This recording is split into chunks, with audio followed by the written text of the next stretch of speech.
the Pittsburgh Pirates took a series loss to the Houston Astros, taking one game but losing two. And we're also going to take a deep dive into the prospect Porthole with Craig today here on Locked On Pirates.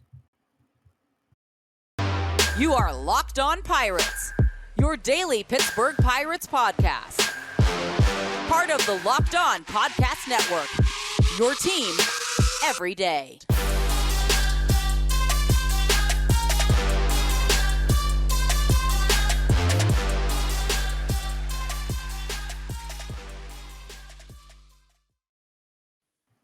And welcome back to that Pirates podcast, everybody. My name is Ethan Smith, your host of the Locked On Pirates podcast here on the Locked On Podcast Network, where it's your team, your Pittsburgh Pirates every day. And I think that I'm starting to have an affliction for double episode days because on episode 1 of today, we obviously have Craig joining us on Thursday, as he always does. Craig, how are you today, sir? I'm doing good, brother. I'm actually I was looking at my flight plan. I'm flying out to St. Louis tomorrow afternoon, and we'll be there through Sunday night. So I obviously a Pirates fan here, and obviously love, even though it's Busch Stadium, it's one of the stadiums I like, obviously second behind PNC Park. Oh, yeah, of course. I mean, there's nothing like St. Louis. I mean, that is a really cool stadium. That's who the Pirates, of course, will be playing this whole weekend, starting tonight through Sunday, as Craig just mentioned. On the second episode today, we'll have JD Haffron from Locked On Cardinals on later this afternoon to give you guys a daily dose of the Pittsburgh Pirates, but a double daily dose. It's a daily double for all of my what game show is that? I always forget. Jeopardy. Yeah, there you go. Sorry. I almost forgot. I almost said Family Feud, and I was about to literally just lose like 10 or 20 subscribers on site. But looking back at the week that the Pirates have had so far, that was like a benchmark series for this team. It was a series where, hey, how do we stack up against the defending champions of baseball and the Houston Astros? Not too great. The two losses in this series were very bad. Roansy Contreras, of course, in that first game, which I didn't talk about too much, just didn't play that well. I think that he's still kind of finding his footing, especially with the new rules and all of the tempo that comes with playing in Major League Baseball now. Obviously, he was not really trying that out too much at the World Baseball Classic, so I think that he's still getting his feet under him, as is everybody else. I mean, albeit the Pirates are off to a 7-5 start, that's still only 12 games out of the 162 and the 150 that we have to go. But the win that they did have was nice. They fought back from a 4-2 deficit to tie things up. Ji-Hwan Bae becomes, of course, a hero in Pittsburgh very early on. And, of course, him and Ji-Man Choi became the first South Korean-born teammates to ever homer in the same game, which I thought was a very cool stat. What were some positives from you in this from you, Craig, in this series for the Pittsburgh Pirates? I mean, again, it's a series loss, but they still ended the homestand 3-3. And although they did get blown out in those two games, they did play Houston pretty well, in my opinion. Well, one of the big things, I mean, before we hopped on the show here, that we were talking about, and I wrote the game recap over at Inside the Bucks Basement yesterday, and I kind of pointed out the same thing, is that Rich Hill, for what it's worth, gave you a chance to win the game. He didn't lose the game for you. I mean, obviously the home opener, he he was saved by the Pirates offense, but it wasn't, the shellacking that was happening, with him giving up all those home runs. Like he gave up 2 earned runs. I mean, that's pretty much the best you can ask for him. You would hope that you would get maybe another inning out of him to kind of save the bullpen, but that's a Rich Hill start for you. I didn't see, all those home runs he was giving up against Cincinnati, and then against the White Sox becoming a problem. But, when that curveball gets up in the zone a little bit too much and people can elevate it, then that's kind of what happens. But he's a consummate professional that will go out there and he won't really change what he's doing too much, but he can adjust those arm angles. He throws from different slots, all kinds of different adjustments that he makes. that was a good start from him. And, I'm not saying he's going to go out there and do that every time, but when you I looked at his whip, and it's something the walks and hits per innings pitched I looked at, even with, what would be seen as a terrible outing in there. I mean, his whip is sitting at like 1.33, and I know it's an extreme small sample size, but if he keeps that between like the 1.33 and 1.4, which he's been known to do, then the earned run average will it'll kind of level itself out. We weren't ever going to see him be, the below, a 3.00 ERA. That's not the type of pitcher he is, and rarely has been. I think that, we were kind of spoiled last year with Jose Quintana coming in, the year before with Tyler Anderson coming in, kind of like younger players. I mean, I know I'm not super young, but obviously younger than Rich Hill, that could have some little rebounds left in their career. So Rich Hill, I think more times than not, he's going to allow you the chance to win the game and not lose the game for you. 2 out of 3 times he hasn't lost it. The one time he kind of got blown up a little bit. So for Rich Hill, I would kind of go with that. The other thing I would look at is, Jack Sawinski, and that would start on Sunday, making a little bit more hard contact with the ball, getting his first home run of the season. We know that he has that potential within PNC Park. Right now, I mean, that's what I do all the time. I was looking at Jack Sawinski's, baseball savant page, and seeing that, he does not have a high chase rate, but he has a high whiff rate. And that's not something you ever want to see from a player, because it basically means that he's whiffing on balls within the zone. And that's like a thing that I look at. It's one of those advanced metrics. It's a zone contact percentage. Usually the major league average is around like 84%. Right now, Jack Sawinski is sitting below 70%, which doesn't, yield much success possibilities moving forward. But if he can make some adjustments on that, it basically means that he's recognizing the pitches he needs to be swinging at. He's also adjusting to a new batting stance still. So I'm hoping that he would bounce back. That would be huge for the Pirates to be able to do that. So that's like another positive I saw from the series. I would just kind of look towards, everybody saying, our first base, like that. I don't really have that to worry about much.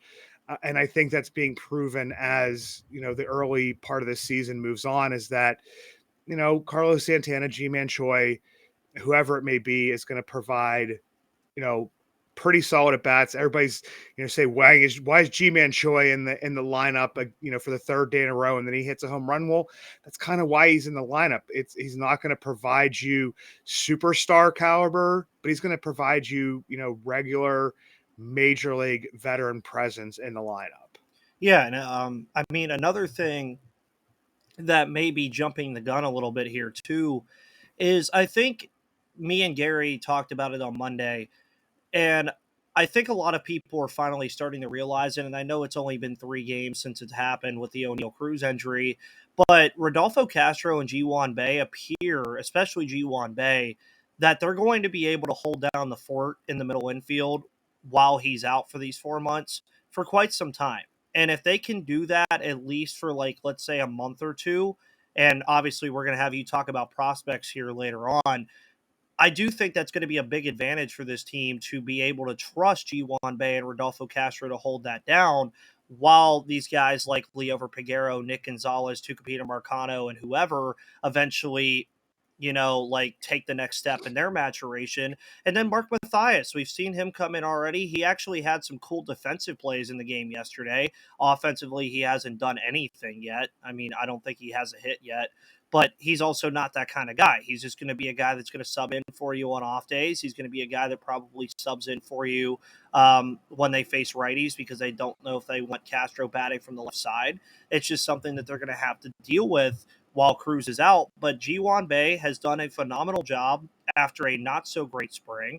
Does he keep this pace up? I don't know. I also did find it funny that the AT&T Sportsnet broadcast said that he has a good blend of power and speed, and I don't know when they figured that out, just because he hit one home run and then had one in Fenway.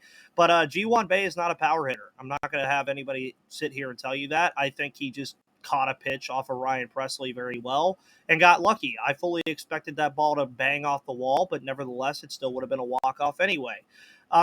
Offensively, there have been spurts with this team where I'm like, okay, things are getting a little weird. Like, where is this team offensively? But we'll get into that a little bit more here in a second.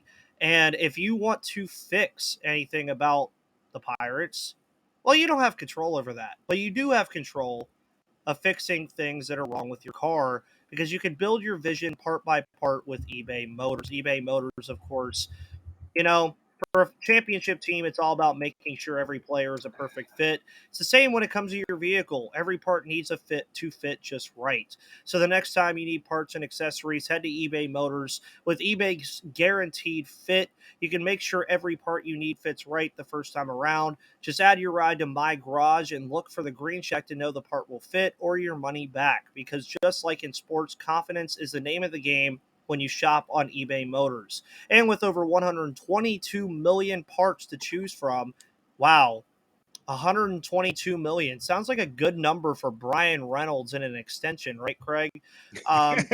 After all, it's easy to bring home a win when the right parts are guaranteed. Get the right parts, the right fit, and the right prices on ebaymotors.com. Let's ride. Eligible items only. Exclusions apply. So the offense, we've seen a lot with this offense already. We've seen them absolutely go nuclear in Boston. We saw them have good days pretty much every game of the series against Chicago, except that last day where Johan Oviedo had a absolutely phenomenal outing. And then you have games like yesterday where they get shut out and only have 3 hits. And I think a lot of people, with the additions of Carlos Santana and G-Man Choi in there, as well as I would consider Connor Joe, G1 Bay kind of additions too, even though they weren't on the major league roster last year, but they didn't have to go out and get these guys. Connor Joe, yes, but G1 Bay and some of these other guys they didn't have to go get. They're just calling them up. Do you think this offense finds a consistency eventually to start putting up 4 or 5 runs a game? Or is this just one of those offenses where one day they're going to look like the 1979 Pirates and the next day they're going to look like the 2020 Pirates? Well, I think when you have like as many young players as you do, like everybody wants, to play the youth. And yes, we have filled that in with some veterans, but you have, G-Man Choi, who, you have G1 Bay, who's adjusting to, being a everyday major league player. You have Kanan Smith and Jigba coming in, who's going to have some ups and downs. Jack Sawinski, for, as much as he played last year, is still a very young player. So, Rodolfo Castro, there's a lot of youth within that. So you're going to get those ebbs and flows, those ups and downs. And that's another player I didn't mention, Rodolfo Castro, his bat's starting to come around. A lot of people look at those, early season sample size, and I'm guilty of it myself, and seeing, the high strikeouts. And you never want to look at a lineup, your opening day lineup, and you see, not one player other than maybe Brian Reynolds batting over 200. That's not what you want to see, but, his bat kind of coming around. Mitch Keller, kind of stabilizing that rotation, because, you need that type of stuff, just because you need somebody to come in and say, okay, we're not going to get a strikeout here, or we're not going to get, blown out here. So I feel like that's where, you're going to get good at bats from McCutcheon. You're going to get good at bats from Santana. You're going to get good at bats from Choi, from, Joe. It's something that's why those guys are there. So I do think for at least the beginning here, I think I called it feast or famine, because in I think it was 5 of the games we scored 37 runs, and in the other 7 games combined we had 14 runs or something. So it's something that I think it's going to happen with the young ball club as these guys get their feet underneath them. And obviously, Ono Cruz being out kind of affects that. But I mean, O'Neal Cruz hadn't even really gotten started yet, other than the big home run in Cincinnati. He was getting some walks, but hadn't even really come out of his shell just yet. So I would look for, hopefully, to see more consistency from these guys, to see better at bats. But I mean, it definitely is a worry about having consistent offense because, I mean, even look at a Carlos Santana from last year. It kind of fell off at times. G-Man Choi finished the year, I think it was like over the last few months, like batting like 188. Andrew McCutchen is having, some resiliency or having a rebound year with being back and being happy to be in Pittsburgh because, he kind of became like that, 330 hitter with a just above, average OPS. So it's not like you're filling it in with veteran players who are in their prime. So I think it'll help to a certain extent, but I do look to see like there's those games where it's like they kind of feed off each other, and that happens a lot with young players. I mean, you can kind of look, within the minor league system, and I know that we'll get to it, but like Altoona was struggling, at the plate, and then once everything kind of comes together, they put up a 17 spot, on Wednesday. So that happens with young players, and they don't all hit their streaks at the same time, but you'll see games where it kind of comes together and they do feed off each other. You do see,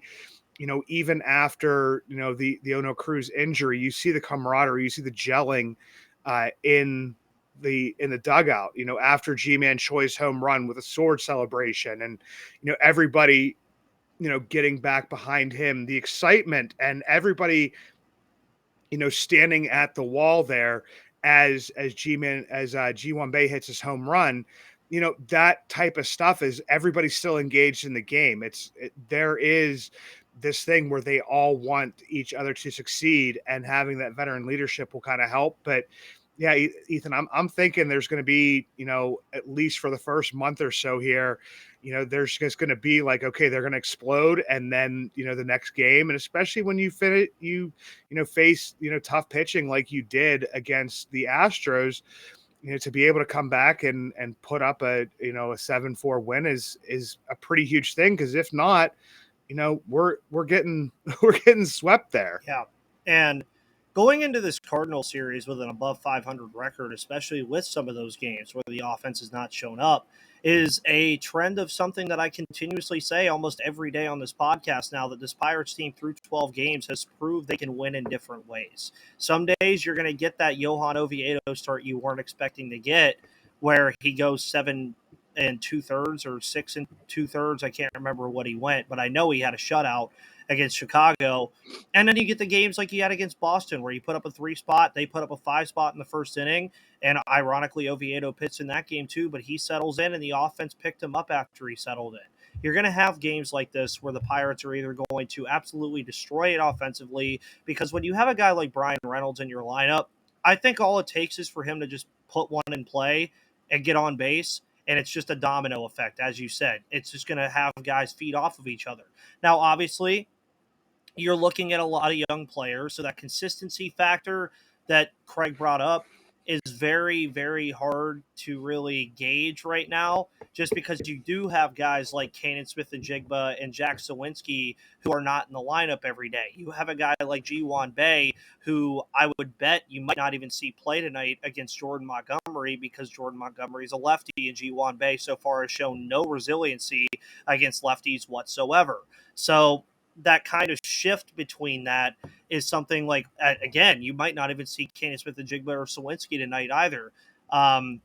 It's one of those things where it is hard for these guys to get consistency when they're in and out of the lineup every day, but the Pirates do need to get answers on these guys at some point, which is where I think you're going to start seeing a lot of these guys getting an extra look in a week. Like you're going to see a G1 Bay in the lineup for 5 days, or you're going to see a Sawinski in the lineup for 4 or 5 days in a week. And that's where I think it gets interesting, because then we get into the prospects that the Pirates are going to have at their hands pretty soon. But before we get into that as well, I do want to mention that the Pirates did get some sad news about JT Brubaker yesterday, about his elbow surgery. I believe it was, Craig. It was elbow surgery, right? Yeah, he had the TJ. JT had the TJ. Yeah, he had the Tommy John surgery. He'll be out for 14 to 16 months.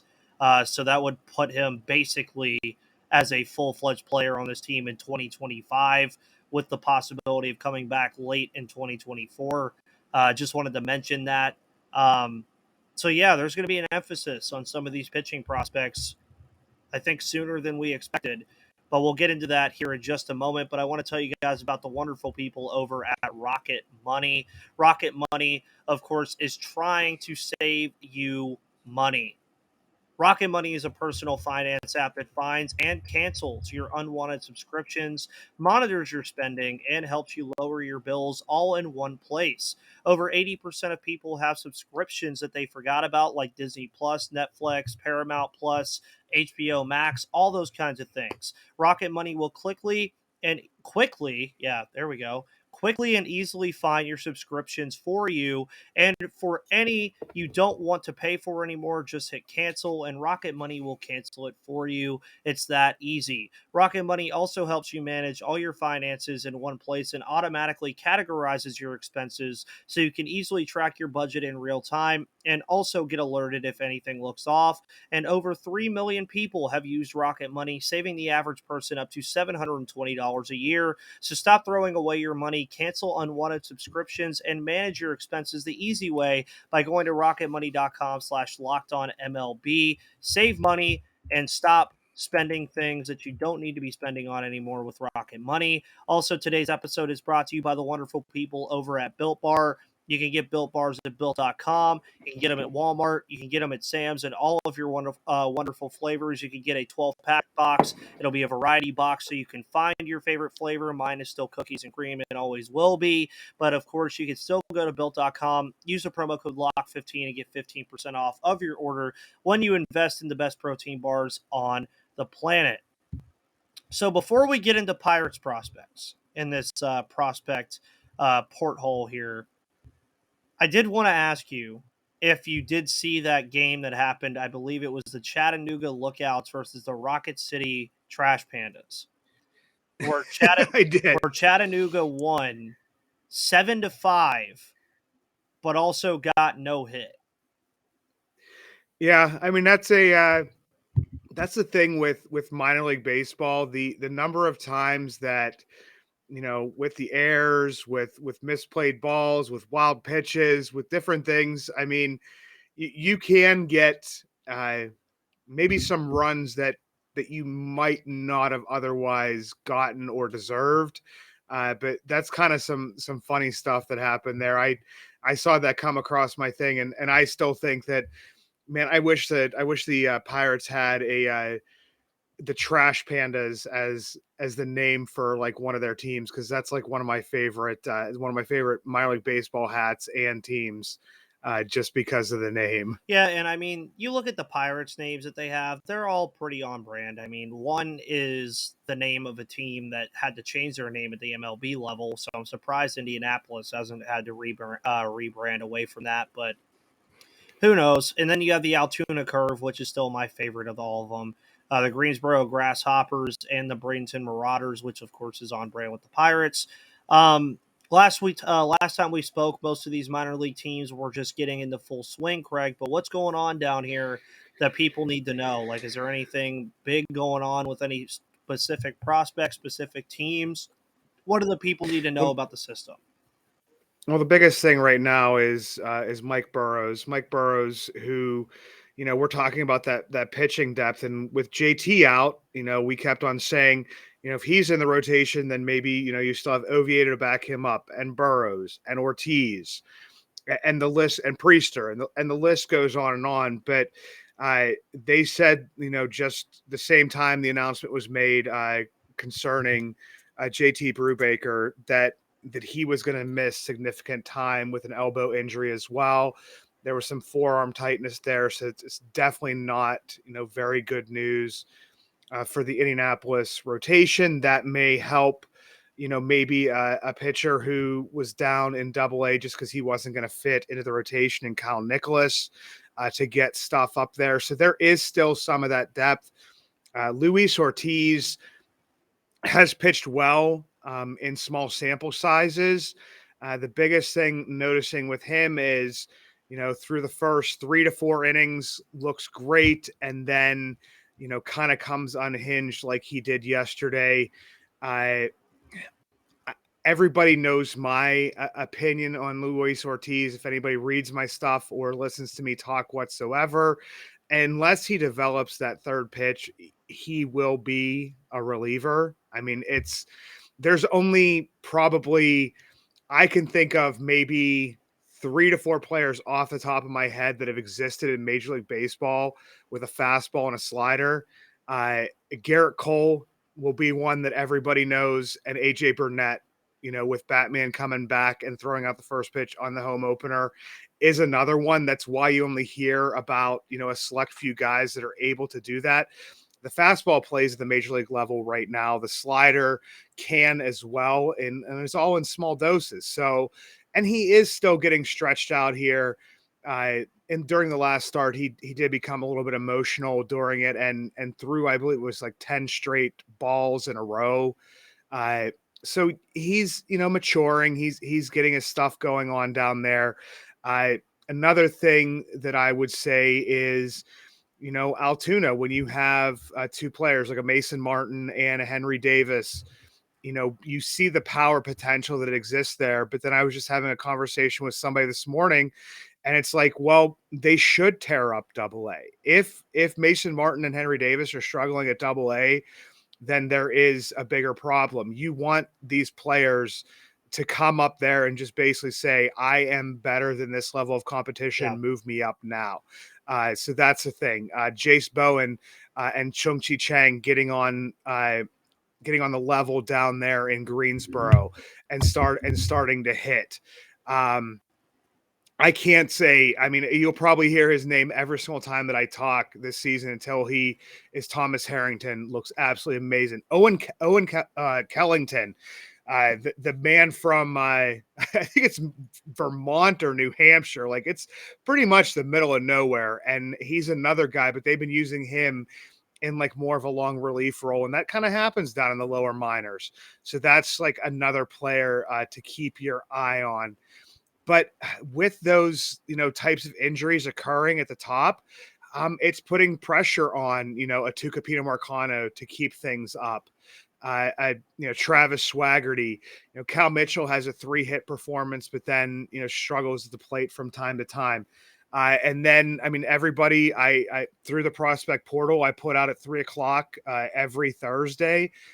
My focus this week is going to be on Nick Gonzalez. Everybody's been hearing a lot about, Nick Gonzalez should be coming up, over Mark Mathias. And I can't argue that, Nick Gonzalez's ceiling isn't higher than a Mark Mathias. I mean, it better be. A Tucupita Marcano's ceiling, better be higher. But, when a player goes down, I had John Wayner on this past week, and he said, when a player goes down, they don't automatically look to replace the offense. They look to replace the defense. And if you can hold, those positions down defensively and, have your pitching staff be competent that there's not going to be a play, happen behind you.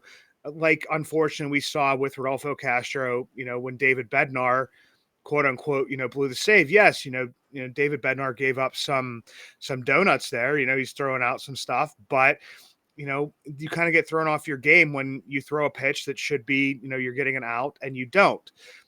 So that's like a thing with there. That's why I was surprised. I mean, I've always said, since Kevin Newman has been gone, like there's not really that solidified backup shortstop.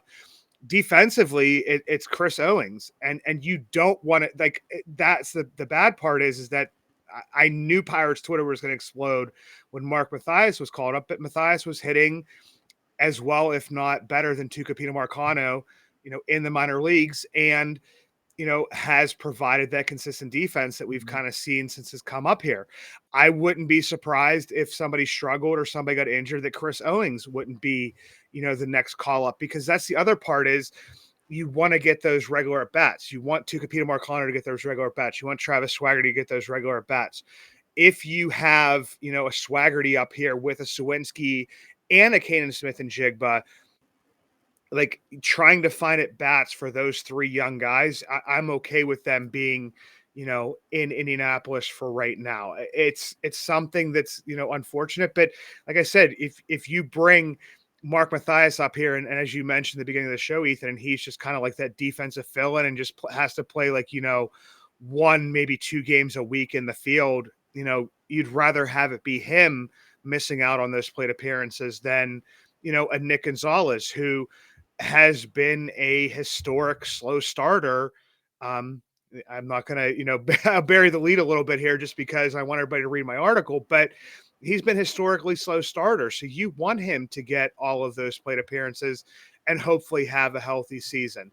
So, I mean, once it gets to those upper levels, I just hope that, and I've always said this, that the leash isn't as long as it has been in the past few years, like with an Anthony Alford, especially with, a Josh Van Meter, with a Kai Tom, that if these guys who aren't the future of your ball club are struggling, that you would go to some of those younger guys quicker. But like I said, once again, it's just going to come into the regular playing time and getting those at bats. Yeah, and I mean, again, this also proves that you guys just heard Craig talk about the minor league system for like 6 or 7 minutes there.